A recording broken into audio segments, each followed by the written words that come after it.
बहुत समय पहले एक नगर में एक धनाढ्य व्यापारी रहता था। दूर दूर तक उसका व्यापार फैला हुआ था। नगर में उस व्यापारी का सभी लोग मान सम्मान करते थे। इतना सब कुछ होने पर भी वह व्यापारी अंतर्मन से बहुत दुखी था, क्योंकि उस व्यापारी का कोई पुत्र नहीं था। दिन रात उसे एक ही चिंता सताती रहती थी, उसकी मृत्यु के बाद उसके इतने बड़े व्यापार और धन संपत्ति को कौन संभालेगा। पुत्र पाने की इच्छा से वह व्यापारी प्रति सोमवार भगवान शिव की व्रत उपासना किया करता था। सायंकाल को व्यापारी शिव मंदिर में जाकर भगवान शिव के सामने घी का दीपक जलाया करता था। उस व्यापारी की भक्ति देखकर एक दिन पार्वती जी ने भगवान शिव से कहा, हे प्राणनाथ, यह व्यापारी आपका सच्चा भक्त है। कितने दिनों से यह नियमित सोमवार का व्रत और पूजा कर रहा है। भगवान आप इस व्यापारी की मनोकामना अवश्य पूर्ण करें।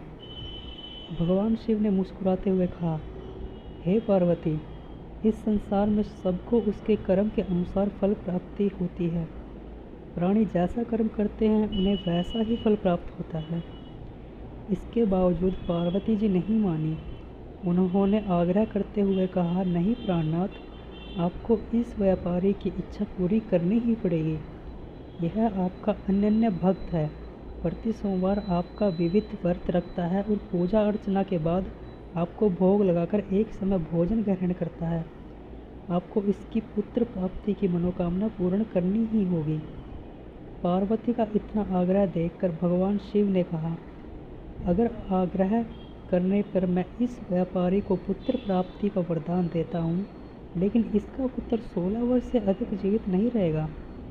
उसी रात भगवान शिव ने स्वप्न में उस व्यापारी को दर्शन देकर उसके पुत्र प्राप्ति का वरदान दिया और उसके पुत्र के 16 वर्ष तक जीवित रहने की बात भी बताई।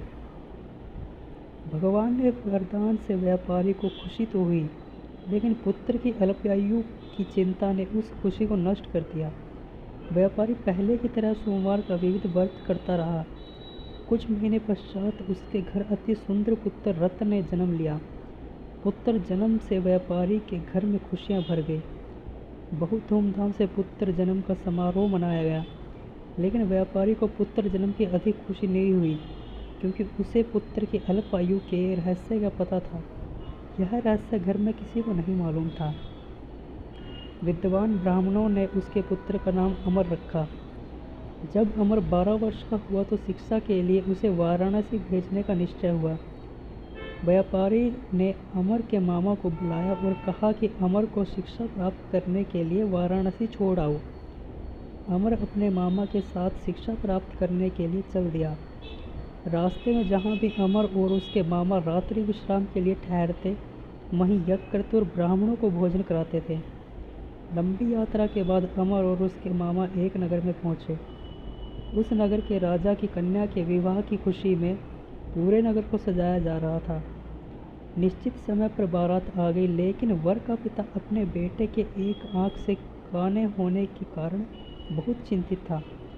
उसे इस बात का भय सता रहा था कि राजा को इस बात का पता चलने पर कहीं वह विवाह से इनकार न कर दे, इससे उनकी बदनामी होगी। वर के पिता ने अमर को देखा तो उसके मस्तिष्क में एक विचार आया।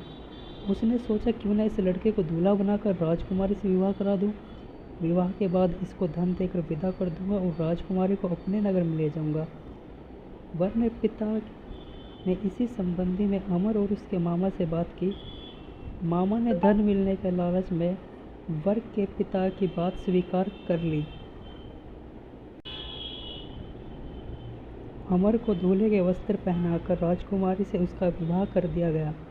राजा ने बहुत सा धन देकर राजकुमारी को विदा किया। अमर जब लौट रहा था तो सच नहीं छिपा सका और उसने राजकुमारी की ओढ़नी पर लिख दिया, राजकुमारी, तुम्हारा विवाह तो मेरे साथ हुआ था। मैं तो वाराणसी में शिक्षा प्राप्त करने जा रहा हूँ। अब तुम्हें जिस नवयुवक की पत्नी बनना पड़ेगा वह कान्हा है। जब राजकुमारी ने अपनी ओढ़नी पर लिखा हुआ पढ़ा तो उसने काने लड़के के साथ जाने से इनकार कर दिया। राजा ने सब बातें जानकर राजकुमारी को महल में रख लिया। उधर अमन अपने मामा के साथ वाराणसी पहुंच गया। अमर में गुरुकुल में पढ़ना शुरू कर दिया। जब अमर की आयु 16 वर्ष पूरी हुई तो उसने एक यज्ञ किया। यज्ञ की समाप्ति पर ब्राह्मणों को भोजन कराया और खूब अन्न वस्त्र दान किए। रात को अमर अपने शयन कक्ष में सो गया। शिव के वरदान के अनुसार शयन अवस्था में ही अमर के प्राण फेर उड़ गए। सूर्योदय पर मामा अमर को मृत देखते रोने पीटने लगा। आसपास के लोग भी एकतर होकर दुखी प्रकट करने लगे। मामा के रोने विलाप करने के स्वर समीप से गुजरते हुए भगवान शिव और माता पार्वती ने भी सुने। पार्वती जी ने भगवान से कहा, प्राणनाथ, मुझसे इसके रोने के स्वर सहन नहीं हो रहे हैं, आप इस व्यक्ति के कष्ट अवश्य दूर करें। भगवान शिव ने पार्वती जी के साथ अदृश्य रूप में समीप जाकर अमर को देखा तो पार्वती जी बोले, पार्वती, यह तो उसी व्यापारी का पुत्र है, मैंने इसे 16 वर्ष की आयु का वरदान दिया था, इसकी आयु तो पूरी हो गई है। पार्वती जी ने भगवान शिव से निवेदन किया, हे प्राणनाथ, आप इस लड़के को जीवित करें, नहीं तो इसके माता पिता पुत्र की मृत्यु के शोक में रो रो कर अपने प्राणों को त्याग कर देंगे। इस लड़के का पिता तो आपका परम भक्त है, वर्षों से सोमवार का व्रत करते हुए आपका भोग लगा रहा है। पार्वती के आग्रह करने पर भगवान शिव ने उसे जीवित कर दिया और कुछ ही पल में अमर जीवित होकर उठ बैठा। शिक्षा समाप्त करके अमर मामा के साथ अपने नगर की ओर चल दिया। दोनों चलते हुए उसी नगर में पहुंचे जहां अमर का विवाह हुआ था। उस नगर में भी अमर ने यज्ञ का आयोजन किया। समीप से गुजरते हुए नगर के राजा ने यज्ञ का आयोजन देखा। राजा ने अमर को तुरंत पहचान लिया। यज्ञ समाप्त होने पर राजा अमर और उसके मामा को महल में ले गया और कुछ दिन उन्हें महल में रखकर बहुत सा धन वस्त्र देकर राजकुमारी के साथ विदा किया। रास्ते में सुरक्षा के लिए राजा ने बहुत से सैनिकों को भी साथ भेजा। अमर के मामा ने नगर में पहुंचते ही एक दूत को घर भेजकर अपने आगमन सूचना भेजी। अपने बेटे अमर के जीवित वापस लौटने की सूचना से व्यापारी बहुत प्रसन्न हुआ। व्यापारी ने अपनी पत्नी के साथ एवं स्वयं को एक कमरे में बंद कर रखा था। भूखे प्यासे रहकर व्यापारी और उसकी पत्नी बेटे की परीक्षा कर रहे थे। उन्होंने प्रतिज्ञा करी थी कि यदि उन्हें अपने बेटे की मृत्यु का समाचार मिला तो दोनों अपने प्राण त्याग देंगे। व्यापारी अपनी पत्नी और मित्रों के साथ नगर के द्वार पर पहुंचा। अपने बेटे के विवाह का समाचार सुनकर पुत्रवधू राजकुमारी चंद्रिका को देखकर उसकी खुशी का ठिकाना न रहा।